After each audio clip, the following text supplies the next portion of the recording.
আজকে রুই মাছের বড় মাথা দিয়ে আলু ঘাটি রান্না করব। আমি বাবা বিবাহিত মানুষ, তাই আমার কাছে সংসার, রান্না বান্না এগুলোই সবকিছু। এদিকে শিলপাটায় চিংড়ি শুটকি ভর্তা করার পর গরম ভাত মেখে যখন খাই তখন দুনিয়ার কোনো খাবারই ভাল লাগে না। আমার হাতে রান্নার গন্ধ সব বাড়িতে যায়। কিছু মানুষ জানালা দিয়ে উকি মেরে দেখে যায় কি রান্না করছি। এত কিছুর মাঝে যখন মনে হচ্ছে যে বছরটা তো শেষই হয়ে গেল। 2024 সাল আমাকে অনেক কিছু দিয়েছে, আবার অনেক কিছু হারিয়েছি। প্রত্যেকটা বছরই আল্লাহ আমার জন্য সারপ্রাইজ রাখে, কিন্তু জীবন তো সুখ দুঃখ মিলিয়েই, তাই না? সুখটাকে যদি একসেপ্ট করতে পারি তাহলে দুঃখটাকে কেন পারবো না? আসসালামু আলাইকুম, কেমন আছেন সবাই? আজকে চিংড়ি শুটকি ভর্তা করেছিলাম এবং খুবই ইচ্ছে হচ্ছিল যে পাটাতে গরম ভাত মিশিয়ে খাবো। ঝাল ঝাল শুটকি ভর্তা আমার ভীষণ ভাল লাগে। এটা দেখে যদি আপনাদের জিভায় পানি আসে প্লিজ আমাকে মাফ করে দিন, তাছাড়া কিন্তু পেট ফুলে যাবে আমার। এত টেস্টি খাবার মনে হচ্ছে আমি কখনোই খাইনি। এদিকে গোটা গোটা রসুন দিয়ে গরুর মাংস রান্না করছি। মেইনলি আমি ছিলাম চাঁপাইনবাবগঞ্জে আমার ফ্রেন্ডের বাড়িতে,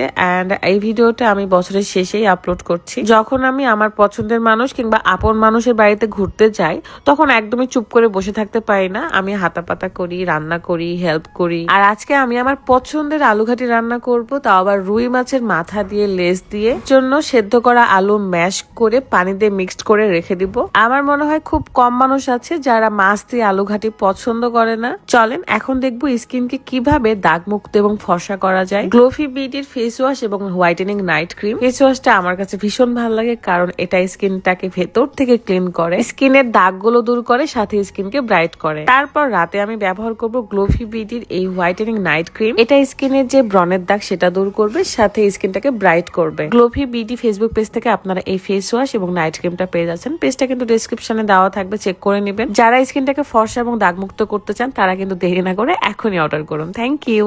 এই রান্না করাটা আমি মেইনলি শিখেছি নওগাঁতে, আমার বাপের বাড়িতে, কারণ ওইদিকে আলু ঘাটির ভীষণ প্রচলন রয়েছে। কোনো উৎসব হলে মাংসর পাশাপাশি অবশ্যই আলু ঘাটিটা থাকে। এই কারণে বলতে পারেন এটা আমি খুব ভালো মতো রান্না করতে পারি, আর আমার হাতের আলু ঘাটি খেয়ে সবাই অনেক মজা পায়। মশলাগুলো কষানোর পর মাছ দিয়ে দিব। মাছগুলোকে ভালো করে নেড়ে চেড়ে কষিয়ে নিব। এখানে যত ভালো করে কষাতে পারবেন তত ভালো হবে আপনার রান্না। পাশাপাশি আমি গরুর মাংসটাও দেখে নিচ্ছিলাম, কারণ গোটা গোটা রসুন দিয়ে আজকে গরুর মাংস রান্না করছি।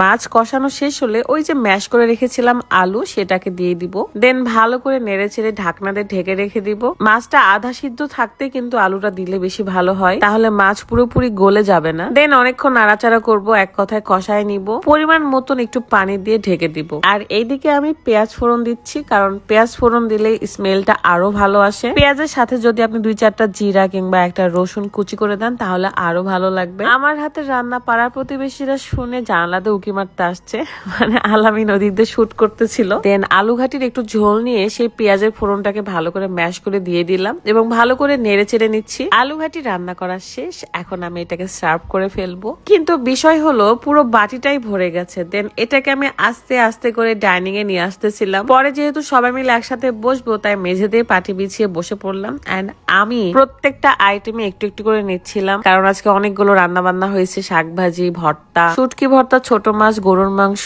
আলু ঘাটি। বছরের শেষে আপনারা কে কিভাবে সময় কাটাচ্ছেন অবশ্যই কমেন্ট করে জানাবেন।